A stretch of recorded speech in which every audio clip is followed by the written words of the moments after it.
exatamente na nascente da fonte de Harod, sobre a qual a gente lê no livro de Juízes. Quem começa a ler a partir do capítulo 6 vai começar a ver o que estava acontecendo com Israel naqueles dias, porque se diz que o pior inimigo de Israel naquele período eram os medianitas, que tinham se tornado numa grande potência expropriadora, aproveitadora, e eles chegavam e todos os anos, quando Israel fazia o plantio do trigo e dos demais víveres no país, vocês não querem vir? Dora e, por favor, começamos aqui. Quando eles começavam o plantio faziam o plantio dos víveres, ano após ano, os midianitas vinham juntamente com os amalequitas e com os povos do Oriente e invadiam a terra e roubavam tudo, absolutamente tudo, e inclusive destruíam todos os animais, os jumentos, depauperavam as propriedades e tomavam posse de tudo, de modo que deixavam Israel ano após ano debilitado. Isso já vinha acontecendo por 7 anos e não cessava, e não havia nenhuma solução para aquilo, porque Israel simplesmente não conseguia enfrentar um poder opressivo tão grande e que ano após ano o deixava mais fraco e mais fraco. Era plantar, se esforçar, e no final do ano, na colheita, eles vinham, e a descrição bíblica, vinham como gafanhotos aos milhares de milhares e tomavam conta de tudo. Levavam tudo e deixavam o povo com fome, até mesmo sem os animais para reiniciarem o processo do novo plantio.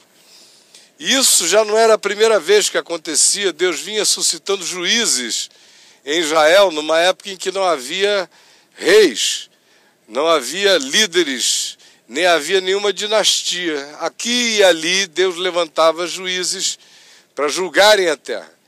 E o que se diz é que isso estava acontecendo sistematicamente com Israel em razão do fato de que Israel trocara o Senhor por Baal.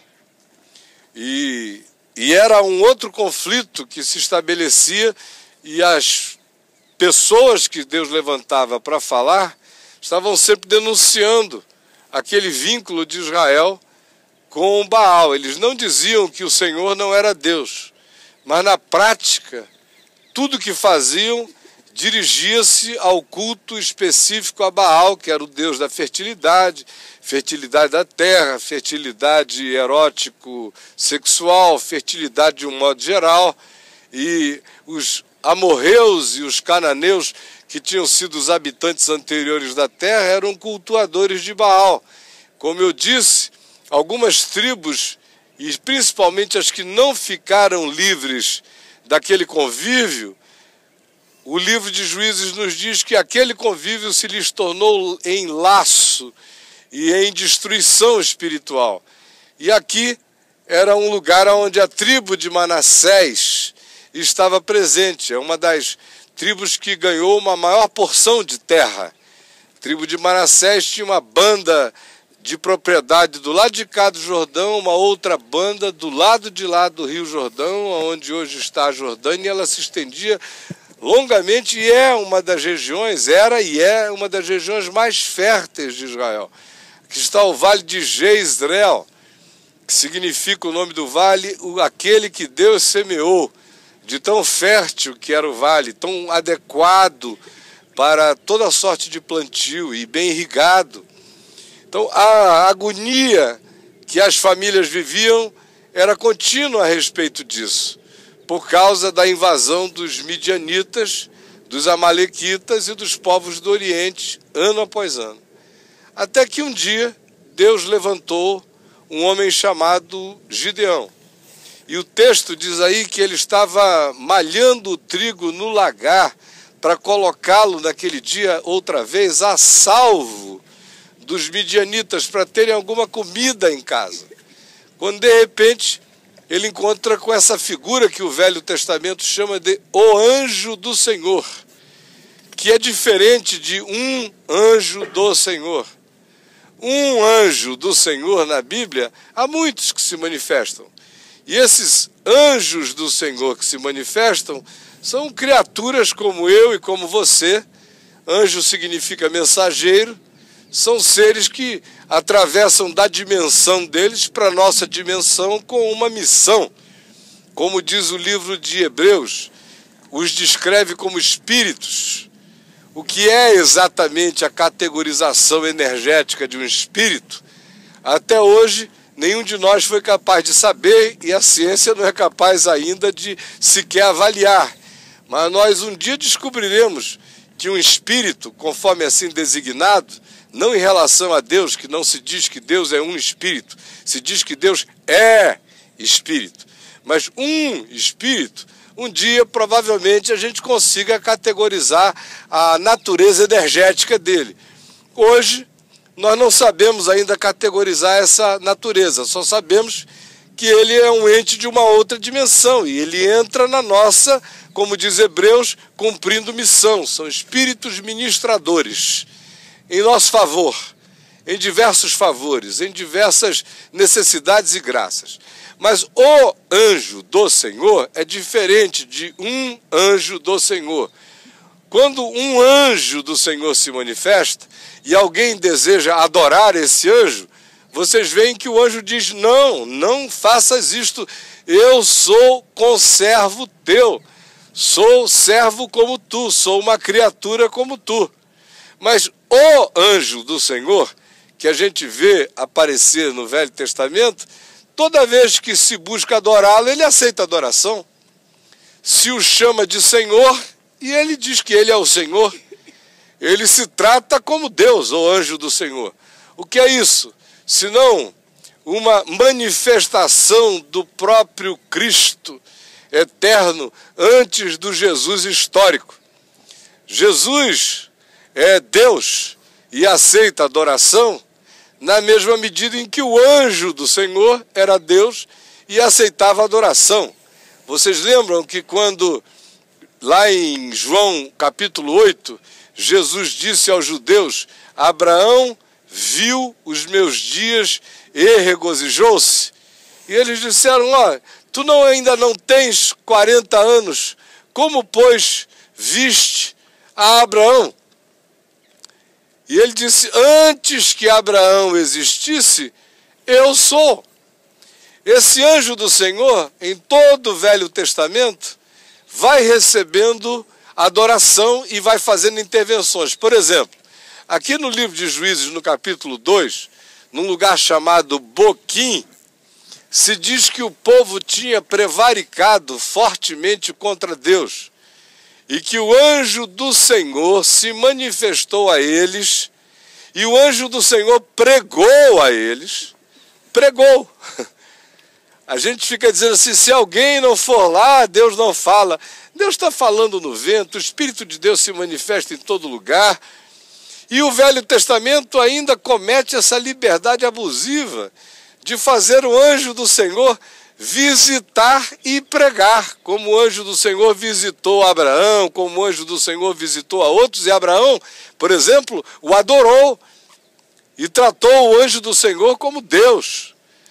Em alguns outros episódios, a gente vê a distinção clara entre um anjo do Senhor e esse anjo. No caso de Abraão, quando se vai anunciar que dentro de um ano Sara dará à luz a um filho, e se vai anunciar também que Sodoma e Gomorra serão destruídos, se diz que 2 anjos do Senhor foram enviados para Sodoma e Gomorra, porém Abraão permaneceu na presença do anjo do Senhor e tratava com ele como Deus, e ele recebia esse tratamento e a ele respondia como Deus absoluto.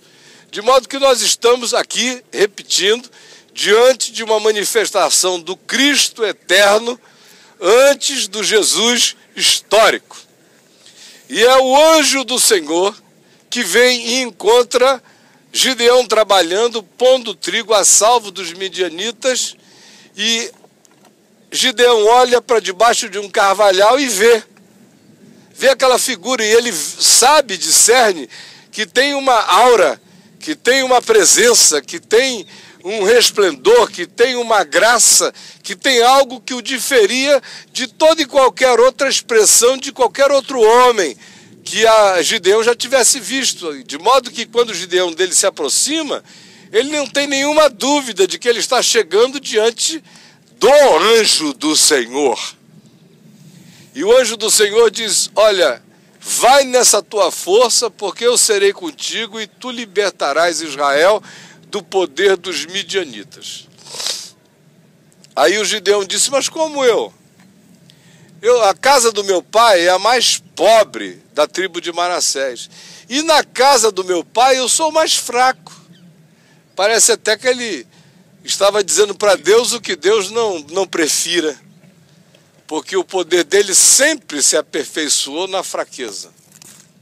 E são aqueles que não têm, aqueles que não podem, aqueles que sabem que não conseguem, são os instrumentos absolutamente ideais da graça divina em toda a história humana, e essa é a afirmação que a Escritura faz o tempo todo, e posteriormente Paulo viria a ouvir de Deus isso: o meu poder se aperfeiçoa na fraqueza, assim como o Gideão aqui ouviu também. Aí o Senhor disse a ele: olha, pois serás tu que vais libertar este povo. Mas primeiro, arranca do meio do teu povo o altar de Baal que pertence ao teu pai. Porque o pai de Gideão, Joás, tinha ele próprio o seu altar a Baal e o seu poste ídolo dedicado a Baal. Vai e derruba e destrói. Aí à noite, Gideão pegou alguns homens na surdina, preparou os animais, amarrou bem o bicho, o poste ídolo, o altar de Asterote e tudo que o pai dele tinha, e puxou e derrubou, botou no chão. Quando foi de manhã cedo que eles acordaram e viram aquilo caído, veio todo o povo em cima de Joás e disse: teu filho Gideão fez isso, traze-o para fora para que nós o matemos. Aí o Joás disse: escuta, esse altar não é de Baal? Eles disseram: é. Baal não é Deus? Eles disseram: é. Então, se Baal é Deus, deixa Baal se virar. Deixa Baal matar meu filho, destruir meu filho, já que ele é Deus e o altar é dele, deixa ele resolver a história com o meu filho. Agora, se ele não é Deus, nada vai acontecer. Por que vocês vão fazer o trabalho de Baal? Se Baal é quem Baal, vocês dizem que Baal é, e eu até hoje também incorporei esse sincretismo, então ele tem a melhor chance possível de mostrar quem ele é, neste instante e nesta hora. Por isso o nome de Gideão passou a ser chamado apelidadamente ali em volta de Jerobaal, porque foi aquele que contendeu com Baal, que enfrentou Baal, Gideão. Aí passam os dias e o Senhor diz a ele: você pode convocar o povo, os homens de batalha, para que venham contigo enfrentar os medianitas. Aí Gideão, que até então era ninguém, do dia para a noite passa a ser uma figura simbolicamente respeitada. Não porque ele vira o anjo do Senhor, que ninguém nem talvez soubesse tanto disso, mas porque tiveram o peito de derrubar o altar de Baal e do poste ídolo, e nada lhe acontecera. E de repente, quando ele chama, vem todo o povo, os homens que podiam puxar da espada, e o Senhor olhou e disse: olha, tem muita gente contigo, e eu não quero que Israel diga que o livramento que eu vou trazer foi patrocinado pelo braço dos guerreiros de Israel, que até hoje não fizeram absolutamente nada. E Gideão seguiu no caminho que Deus lhe propusera para essa região, porque era aqui nesse vale que a gente vê, entre esta montanha e o outeiro que está ali adiante, que se acampavam aos milhares e milhares, tomando o vale de Jezreel, os midianitas, os amalequitas e os povos do Oriente. O outeiro está bem adiante de nós, e o monte pelo qual Gideão desceu é este aqui, pelo qual se esgueirou, olhou o cenário e viu aturdido o tamanho dos inimigos. Mas o Senhor ainda disse: 300.000 homens, ou essa quantidade de homens que tu conseguiste reunir, na realidade eram 22.000 homens, são ainda homens demais para enfrentar isso. Pode chegar e dizer, quem estiver com cagaço, porque essa é a palavra, os tímidos de coração, a tradução é cagaço. Quem estiver com cagaço, com diarreia, quem estiver tremendo nas bases, quem estiver com ataque de frouxidão, está liberado sem culpa. Podem voltar. Aí voltou a grande maioria. A grande maioria. E os que ficaram, o Senhor disse a Gideão, ainda ficou gente demais contigo. Porque eu não preciso dessa multidão para fazer o que eu vou fazer. Vamos fazer mais um teste. O próprio Gideão já tinha pedido a Deus as suas provas. Vocês lembram da lã? Quando ele disse, se o Senhor está comigo, então eu vou botar a lã. Se a lã, apenas a lã ficar molhada e tudo em volta estiver seco, é um sinal. Aí isso aconteceu. Aí ele disse, não, Senhor, vamos inverter. Eu quero agora que tudo esteja molhado em volta e só a lã seca. Ele tinha pedido a Deus os seus sinais. E Deus vai complicando a vida dele, dando sinais, mas diminuindo a tropa. Ele disse, mas como é que vai ser essa história? Ainda sobrou gente demais? Meu Deus, nós já éramos poucos. 22.000. Para enfrentar essa multidão, sobram apenas esses pouquinhos milhares, e o Senhor diz que ainda é muita gente contra essa fábula de exército. E o Senhor disse, pode levá-los até a fonte de Arode, que está aqui. E eu gosto dessas coisas, porque não construíram nenhuma catedral em cima. A única coisa que aconteceu é que puseram essa cerca de ferro para a gente não chegar lá. Mas a constituição topográfica, cenográfica, e aqui não é o Projac, não tem mudança de novela para novela, é verdade, é aqui. E ele vem com aqueles homens que restaram, que eram muitos ainda, e o Senhor disse, olha, observa no modo como eles bebem água. Porque no modo deles beberem a água, eles vão refletir uma atitude psicológica e espiritual e uma atitude de vida. Todo homem que chegar, se ajoelhar e for de boca na água, bebendo água, você pode botar de lado e dizer, volta para casa, meu filho. Volta para casa. Somente aqueles que chegarem vigilantemente, que não estiverem dando mole, e pegarem a água com a mão e trouxerem a boca, pegarem a água com a mão e trouxerem a boca, são os que seguirão contigo. E só 300 fizeram isso. Os outros eram aqueles patuscos sedentos. Água! Bebendo água. Pode voltar para casa, patusco sedento. Só essa moçada vigilante, que carregava essa sobriedade, foi que sobrou, e eram só 300 esses homens. Aí o Senhor disse, pois olha, é com esses aí que tu vais vencer os inimigos. E Gideão disse, meu Deus, aonde eu fui me meter? Que história é essa? Aí ele acampou à noite, porque o Senhor tinha dado a ele uma estratégia. Tu vais pegar alguns cântaros e vais pegar tochas. E tu vais fazer o seguinte, por enquanto tu vais botar as tochas escondidas nos cântaros. Mas quando eu der o sinal, tu vais puxar as tochas para que apareçam as luzes e batam nos cântaros para fazer aquele barulho. Vocês vejam que do ponto de vista de uma análise imediata era uma espécie de guerra cenográfico-psicológica.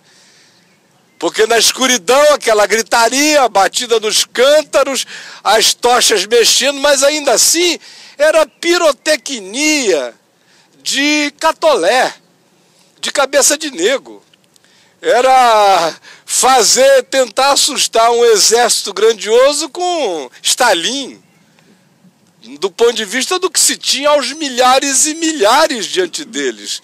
E na experiência daqueles exércitos todos, ainda assim, era uma estratégia tola. Mas Deus não contava com aquela estratégia era para Gideão. Quase sempre tudo é para nós. É para as nossas fraquezas, para a gente achar que fez, que segurou, que fez barulho, que qualquer coisa aconteceu. Não era isso. Deus estava trabalhando com categorias infinitamente mais profundas. Trabalhando com o inconsciente coletivo dos ladrões. Dos que vinham ano após ano roubar comida dos outros. Quem dera essa graça se derramasse sobre o Congresso Nacional, lá no Brasil, não é? Os grandes ladrões da nação, e agora capitaneados de novo pelo Renan Calheiros. Já pensou onde fomos nos encalhar outra vez nesse Calheiros? Pois bem, não sei se alguém aqui é parente dele, mas se for, me perdoe, mas é exatamente isso que eu penso, tá bom? Então, se a mãe dele estiver por aqui, a tia, alguém ouvindo, desculpem, que ele se converta. Eu amo, mas não gosto de quem ele é, nem do que ele faz. Deu para entender? Pois bem, aí Gideão vacila de novo. Ele fica olhando e diz, eu não vou não, Senhor, isso é muito doido. Não dá, isso é virar um kamikaze. É convite para se tornar homem-bomba sem bomba. Aí, eles só vão esperar a gente na ponta da espada. Vem que tem, vamos virar filé mignon, minhal, desse pessoal todo. É loucura, Deus. Aí o Senhor disse, olha, você não creu ainda, então faz o seguinte, você quer ver o que eu estou fazendo? Você está pensando que é tocha, que é cântaro, que é gritaria de vocês? Não, vai ver o que eu já fiz. Isso é só cenografia, da qual vocês estão cuidando, o resto está feito. Está feito na alma deles, na mente deles, no coração deles. Vai lá e ouve. Aí o Gideão desceu do monte com um servo dele, um ajudante, e eles foram de gatinho se esgueirando na noite, e chegaram por trás de um arbusto, todo acampamento com as tendas imponentes e com tudo montado, com guardas e milicianos aos milhares, todos aqui enchendo todo o vale. E ele veio por detrás de um arbusto, bem devagar, e ouviu a conversa de dois guardas. E olha a conversa. Os dois guardas batendo um papo, um estava dizendo para o outro, rapaz, eu estou com uma angústia no coração, negócio esquisito. Aí o outro disse, o que foi? Um sonho. Que sonho? Eu sonhei com um pão de cevada, um pão redondo, como esse pão oriental que a gente come por aqui. Não é a bisnaga francesa, com aquela cara de míssil. É mais um disco voador, um OVNI aparece. Eu sonhei com um pão girando em volta da tenda do capitão. O pão fazia em volta da tenda do capitão. E o cara disse, e aí? E aí que o pão ficou doido. Saiu assim, pá, e deu no meio da tenda. E a tenda veio abaixo. Bah! E eu acordei com aquela agonia, com um pressentimento horrível. O que será isso? E o Gideão ouvindo, quietinho atrás de, meu Deus, o pão. O que será isso? Aí um guarda disse para o outro, sabe o que é isso? É Gideão. E o Gideão ali do lado. Como Deus brinca com a nossa incredulidade, porque a gente está sempre pensando que precisa de uma multidão para fazer o que Ele quer fazer. Meu Deus. é uma gota de ar viajando numa corrente sanguínea, paralisa um tirano para sempre. Embolia. O cara está matando todo mundo. Enquanto ele está vivo, o mundo não tem paz. Aí passa uma bolha. E ele para. E a terra sossega.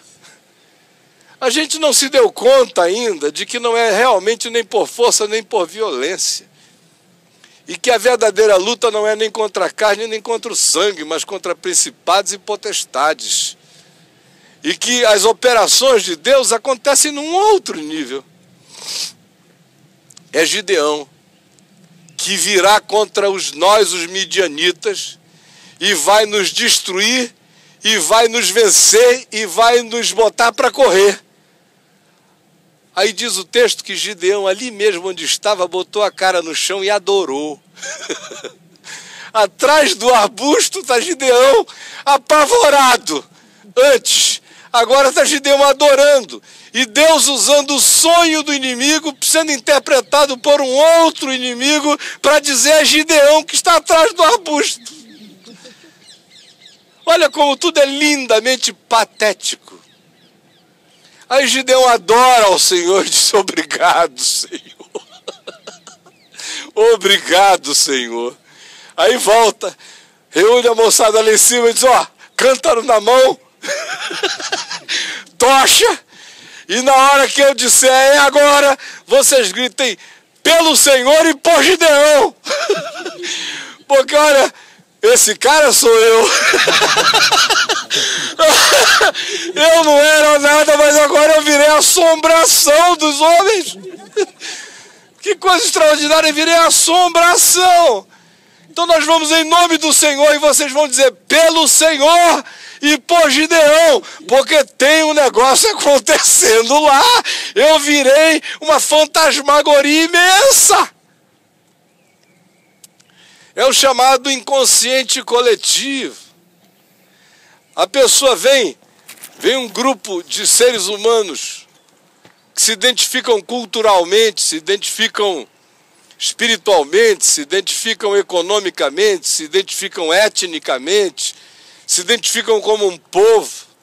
Cada pessoa individualmente cometendo aquele erro de invadir a propriedade privada, a terra do outro, expropriar, deixar crianças com fome e destruir todos os mecanismos de autossustentabilidade de um povo por anos, anos e anos. A vida deles era: vamos esperar que Jezreel, que o campo que o Senhor semeou, fique todo lindo de trigo, e nós vamos tomar o pão. Trigo é pão. O sonho era sobre um pão rodando. O trigo processado, industrializado, manufaturado, rodando e dando na tenda do capitão. É o pão de Gideão, sobre o qual quem assiste o Papo de Graça já me ouviu falar algumas vezes. Cuidado com o pão de Gideão. Quem lê lá o caiofab.net tem artigos meus sobre o pão de Gideão. Quem já leu aquele meu livro Batalha Espiritual, tem lá um capítulo 2 longo sobre o pão de Gideão, que é esse fenômeno de fragilização que procede da culpa particular e individual de cada pessoa, mas que numa coletividade vai se somando. São culpas que se somam. Cada indivíduo, particularmente, tem a sua culpa, ou a sua sensação de culpa relativizada pela coletividade. Se fosse o Wilsinho se levantando sozinho para vir roubar pão aqui, ele ia se sentir um grande ladrão. Mas se todos nós nos reuníssemos e disséssemos: vamos pegar pão para a gente comer, eles têm pão demais lá, aquela terra é fértil, vamos lá pegar. A culpa particular de um se dilui entre todos. Você pega, por exemplo, um militar, um soldado. Ele, às vezes, em casa não tem nem coragem de manusear uma arma. Mas se você o põe no batalhão, sob o comando de alguém que diz a Casa Branca decidiu. E que aí depois diz, o Estado-Maior, interpretando as ordens da Casa Branca, disse para nós nos colocarmos de prontidão. Aí depois vem e diz, o chefe de operação deste projeto militar no qual estamos envolvidos, determinou que nós vamos atacar. Aí depois vem um escalão inferior e diz, o coronel, que é o responsável pelo nosso grupo, disse que chegou a hora. Aí o sargentão, que está lá embaixo, que sozinho também não ia fazer nada, diz, gente, vamos entrar arrepiando, as ordens são para arrepiar. Aí cada soldadinho que gosta mesmo de McDonald's e Starbucks, de repente o cara chega e diz, vamos que vamos, e vira doido, e sai metralhando todo mundo. Esse é o processo de diluição das culpabilidades individuais no coletivo. Eu acabo já, eu sei que está começando a chuviscar. E não é o pão de Gideão, calma. Então, o que aconteceu foi que quando Gideão gritou, agora, e o povo disse, pelo Senhor e por Gideão, e bateram, acenaram as tochas e bateram os cântaros, todo o povo e o inconsciente coletivo daquela multidão estava tomada. Aquele sonho era a expressão do que estava no inconsciente de todos, latentemente presente, a culpa instalada, porque ninguém rouba o pão dos outros, ninguém faz agravo a outros, ninguém comete sistematicamente coisa a outros, um ano depois do outro, ou uma vida inteira, ou o tempo que seja, sem que se vá ficando fragilizado interiormente, ainda que a gente arranje desculpas, ainda que a gente dilua responsabilidades, ainda que a gente diga que foram as circunstâncias, mas a verdade dentro de cada um tem seu limite para explodir de modo suicida. Cada um de nós é um homem-bomba. Quando a gente transgride a verdade, chega uma hora em que a culpabilidade individual se soma às muitas culpabilidades individuais, fazendo um coletivo fragilizado. Nessa hora, não interessa se quem vem contra a gente tem poder ou não tem poder, um grito bota todo mundo para correr. É isso que você vê, por exemplo, nenhum analista internacional tinha coragem de dizer que o muro de Berlim ia cair. Ninguém. Todo mundo ficou perplexo. Eu estava assistindo televisão na Califórnia, morava lá naquele tempo, liguei a TV, de repente estava todo mundo dizendo, o que é isso? O que é isso? O muro de Berlim caiu. Da noite para o dia, porque tinha um inconsciente acumulado de gente que não aguentava mais aquela parede de separação, iria cair. Em vários outros lugares da Terra, às vezes da noite para o dia, você vê uma reviravolta como essa da chamada Primavera Árabe. É um cara que diz, eu não aguento mais, e se incendeia na Tunísia. O que isso tem de poder? Que poder é esse? De um homenzinho, um feirante, chegar e dizer, eu não aguento mais tanta injustiça, e tocar fogo no próprio corpo. E aquele incêndio vai varrendo a Tunísia, entra na Líbia, entra no Egito, passa pela Jordânia, ainda estão lá tentando segurar, eu não sei o que vai acontecer. Chega a Síria com essa catástrofe que não para, que começou no incêndio na Tunísia, de um homem. Por quê? Porque é aquilo que a Bíblia chama de a medida da iniquidade. Lembram no Velho Testamento, quando o Senhor diz... Ainda não, porque a medida da iniquidade desse povo ainda não encheu. Isso é uma linguagem antiga e primitiva para falar do inconsciente coletivo. Vai enchendo aquela medida, vai enchendo, vai enchendo. Quando enche, não precisa de um exército, basta um tapa, às vezes é um grito. Às vezes é um feirante louco na Tunísia tocando fogo no corpo e incendeia tudo. E tudo cai. Esse é um fenômeno a ser observado na história o tempo todo, porque ele é tanto nacional quanto ele é global hoje em dia, tanto quanto muitas vezes ele é familiar. Famílias que fazem perversidade, gente uma contra a outra, tudo encoberto, tudo aparentemente sob o controle de um patriarca, até um dia que a casa cai instantaneamente. Ninguém pode nem explicar porque que foram dormir sob uma tutela e amanhecem com tudo revirado. É um poder esmagador. Esse poder que Deus usa como fenômeno, que é um fenômeno dele mesmo. Aí alguém diria, você está falando que tudo foi fenomenologia? Sim, mas foi uma fenomenologia instituída por Deus. Ele é que instalou esse mecanismo, esse fenômeno na alma humana, individual e coletiva. Porque não dependerá nem de força nem de poder. Quando enche essa medida, a casa cai. E se não fosse essa medida, muitas vezes o mundo não se renovaria, as nações não se renovariam, os tiranos não cairiam, as desgraças não dariam lugar a novos tempos de oportunidade. Aí Gideão manda gritar e o povo diz, pelo Senhor e por Gideão. E os midianitas e os amalequitas e os povos do Oriente saíram correndo. E diz aqui o texto que o desespero desses caras foi tão grande que eles deixaram para trás tudo. Tendas, jumentos, camelos, roupas, bens, tudo que tinham. Deixaram tudo. E Gideão foi pegando o pessoal só por trás, assim, ó, só cortando o tendão de Aquiles, ó, pá, pá, pá e pá. Aí os outros se animaram. Aí todo Israel se ajuntou e disse, vamos com Gideão. E liquidaram os midianitas e os amalequitas e os povos do Oriente. E a terra teve paz durante um tempo. Até que voltou outra vez a prevaricar contra o Senhor. A adorar a Baal. Aos deuses que não são deuses. E outra vez a calamidade os acometeu. São duas as razões que me fazem trazer vocês aqui. A primeira eu já expliquei. A originalidade basilicalmente natural deste ambiente, que é o que é, desde aqueles dias.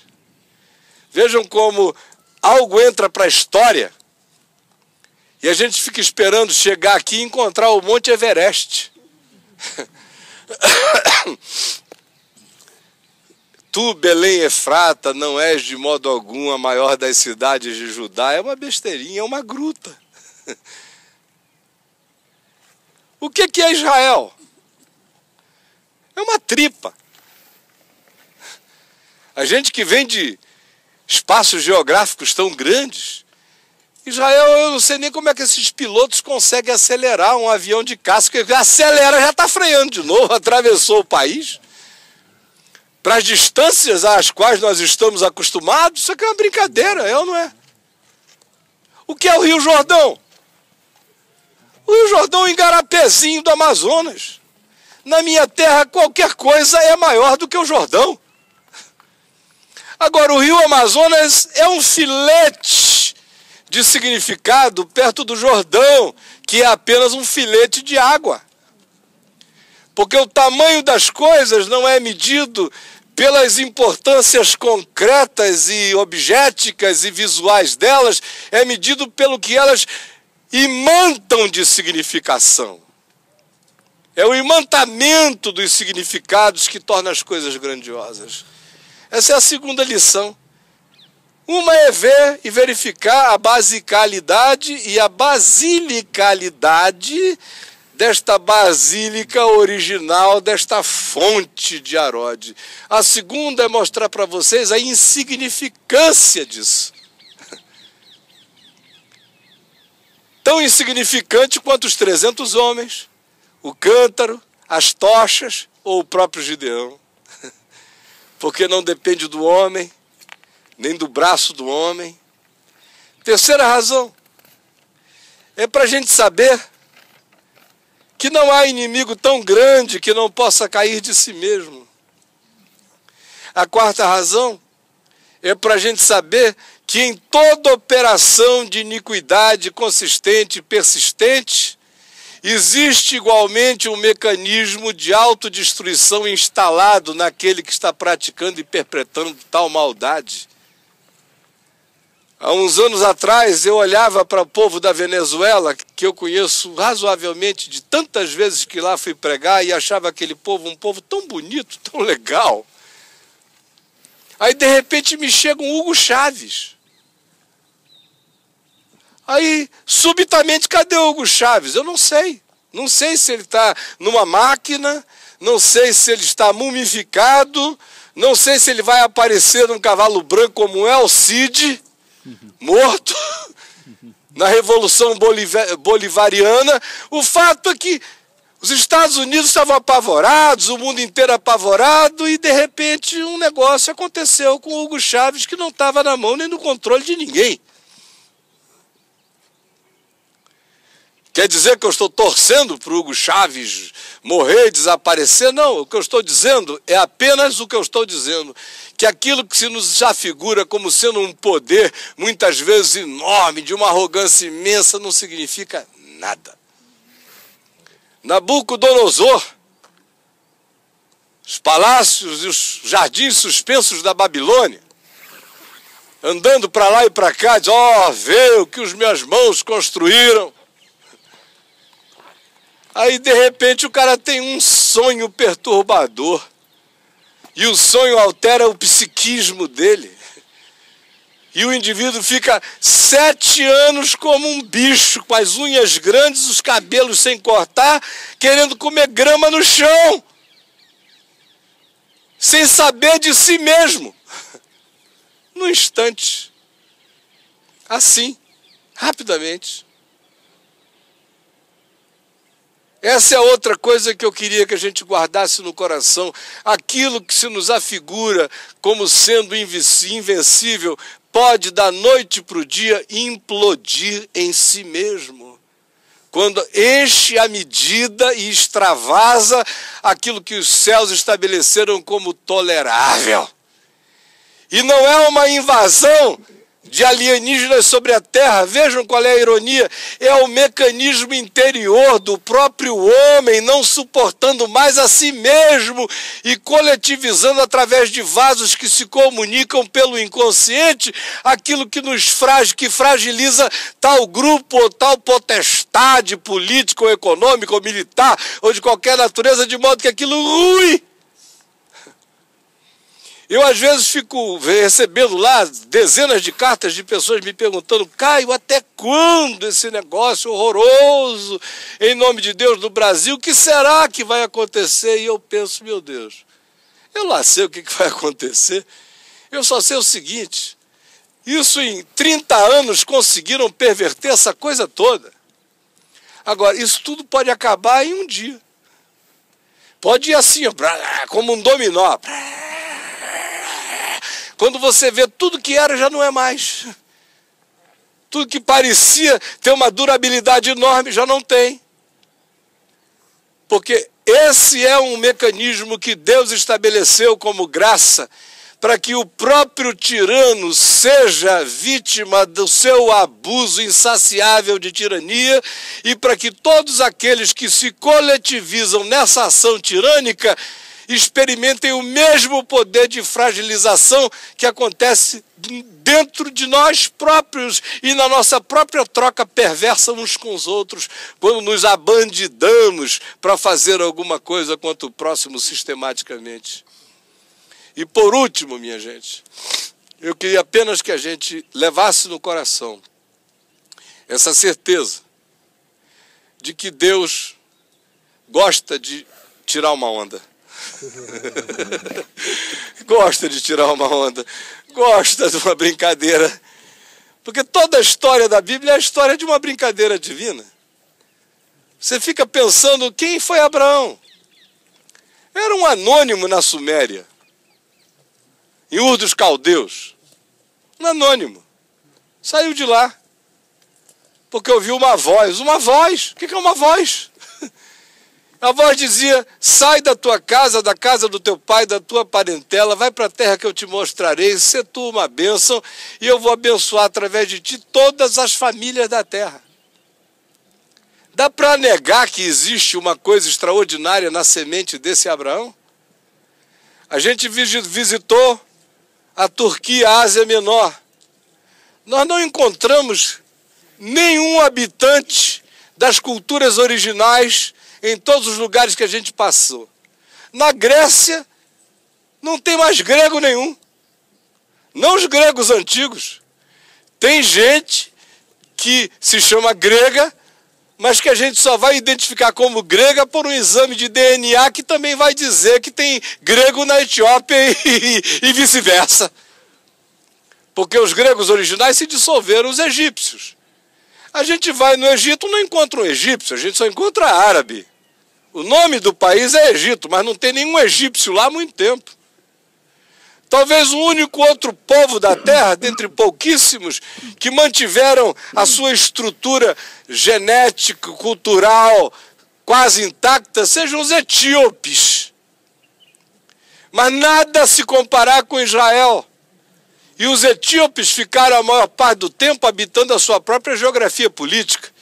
Israel primeiro esteve no Egito por 430 anos, depois voltou e enfrentou todos os problemas que o livro de Juízes e até a chegada, o texto de Daniel nos descrever, foram os problemas que aqueles estiveram. Aí vem Nabucodonosor e os leva lá para a Babilônia. 70 anos lá. Um grupo volta para a terra de Israel, para Jerusalém.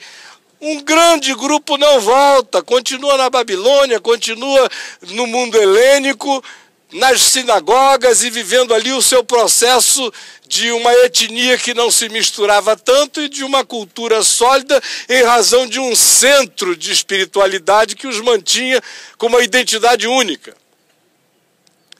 Aí depois os que estavam aqui enfrentaram todas as guerras dos Ptolomeus e dos Seleucidas durante anos, até que vieram os romanos e os acachaparam, os mantiveram sob contenção, até que no ano 70 Jerusalém é destruída, eles são espalhados, levados cativos para o mundo inteiro. Até 1948, sobreviveram ao Holocausto e a muitos outros holocaustos, aí voltam para cá. Aí chegam aqui em 48 e constroem esse país. E tem gente dizendo que deve ser dinheiro americano. Bem que eles queriam que fosse. Ao contrário, lá nos Estados Unidos é que os americanos precisam muito do dinheiro dos judeus que vivem lá. E Wall Street que o diga. E vieram para cá poucos. A grande maioria ficou lá. Quando aqui tinha um montinho de gente trabalhando nos kibbutz que precederam a criação dessa nação, em muito, a grande maioria estava nos confortos das grandes cidades e das grandes metrópoles americanas fazendo negócios. E esse mito de que fortunas eram designadas para construir esse país é um mito. Alguns foram generosos, alguns ajudaram, mas boa parte do recurso circulou, foi entre eles mesmos, em business as usual, fora desse país. Dá para negar que um povo com tão pouca gente no mundo, quantos milhões hoje de judeus contabilizados na Terra? Não, aqui em Israel, no mundo inteiro são o quê? 20 milhões de judeus mais ou menos? Antigamente eram 14, eu estou supondo aqui que tem um pouco mais agora. Mas não é muita gente, é muito pouca gente. É menos que a Argentina, é menos do que um bocado de coisa, é pouca gente. Como é que você pode imaginar que no curso da história esse povo tenha produzido, para cada 10 gênios do mundo, 3, 4 tenham sido judeus em todas as áreas que você queira? Da música, nas artes, nas ciências, matemática, física, no que você queira. Tem algo estranho presente na semente de Abraão. E vejam como é um homenzinho que saiu ouvindo uma voz e que não veio com exército nem com séquito, carregava algo dentro dele. Se o negócio de Deus fosse grandes estratégias, Jesus tinha que ter nascido em Roma. Vocês não acham? No mínimo em Roma. E não na terra do nada, do coisa nenhuma. Então não se impressionem com o que tem a aparência de grande força, nem de grande poder, em nenhum nível da vida. Apenas saiba que tem uma medida, tem uma hora. Essa medida o céu estabelece, mas ela está dentro de cada indivíduo. Quando aquela medida é estourada dentro do indivíduo e dentro da própria coletividade, se não houver metanoia, arrependimento, mudança de mente, a bomba explode dentro da própria pessoa, a bomba explode dentro do próprio grupo, a bomba explode dentro da própria coletividade. É implosão o processo do inconsciente coletivo. Eu não sei se você está oprimido aí há algum tempo por alguma coisa que parece ser invencível. Não precisa orar pela desgraça de ninguém. Nem pedir a Deus, Senhor, me vinga, Senhor, ai, Senhor, me vinga. Não. Jesus disse que a gente tem que orar pelo inimigo, orar pelo que nos persegue. Parece que Jesus deu um salto para além de tudo quando disse, peça pelo bem dele. Porque brasas vivas se acumularão na sua cabeça. Se o teu inimigo tiver fome, se você quiser ver o processo mais acelerado ainda, dá-lhe de comer. Se tiver sede, dá-lhe de beber. Porque assim fazendo, tu amontoarás brasas vivas sobre o seu inconsciente. E a casa cai. A gente não faz isso como uma estratégia para destruir o outro. A gente faz isso como uma convicção de consciência sobre quem nós somos. Agora, se ele não aproveita a bondade que está sendo feita enquanto ele nos explora, pode ter certeza que aquilo entra nele de maneira introjetada, de tal modo que vira outra coisa. Às vezes vira câncer. Às vezes vira explosão cardíaca. Às vezes vira qualquer outra coisa e isso não tem que ser, como eu disse, a macumba branca de ninguém. No meu coração eu tenho que praticar como consciência de quem eu sou, fazendo o bem, vencendo o mal com o bem. Mas eu vou vencer o mal com o bem. E se o mal não se converter em bem, vai ser vencido pelo bem. Não estou dando ideia nenhuma a Deus acerca do que vai acontecer, mas a ideia que Ele me deu de como é que o bem é praticado, essa ideia eu vou exercer. E vou exercer por causa de quem eu sou, não por causa do mal que o outro seja. Mas se o outro não se converter de mal em bem, eu sei que o mal vencerá o bem, todavia. De modo que não tema, nem se apavore. Não há nada tão grande que não caia de repente. Não há nada tão forte que não possa ser vencido. Não há ninguém tão pequeno que não possa ser usado. Não há ninguém tão despretensioso que não possa gerar sonhos incutidos por Deus na mente de outros que sejam os exploradores da vida e da existência da gente. E que o Senhor nos ajude a ter compreendido o que eu falei de maneira tão rápida, mas na esperança de que em todos nós fique como uma lição engraved, gravada e esculpida na alma e no coração, em nome de Jesus. Amém. Vamos orar? Amém. Paizinho, obrigado porque a chuva veio, a chuva foi, caiu um pouquinho, parou de novo e nós tivemos tempo de nos reunirmos aqui, nesse lugar pequenininho e gigantesco, mínimo e imensurável, menor do que fontes que alguns ricos do Brasil conseguem artificialmente fazer nas suas casas. Porém, maior no imaginário, na consciência e na percepção de cada um de nós do que as fontes mais gigantescas dos lugares mais inebriantes. Porque as coisas não têm o tamanho que a matéria apresenta, elas têm o significado que elas carregam quando elas foram imantadas pela fé. Amém.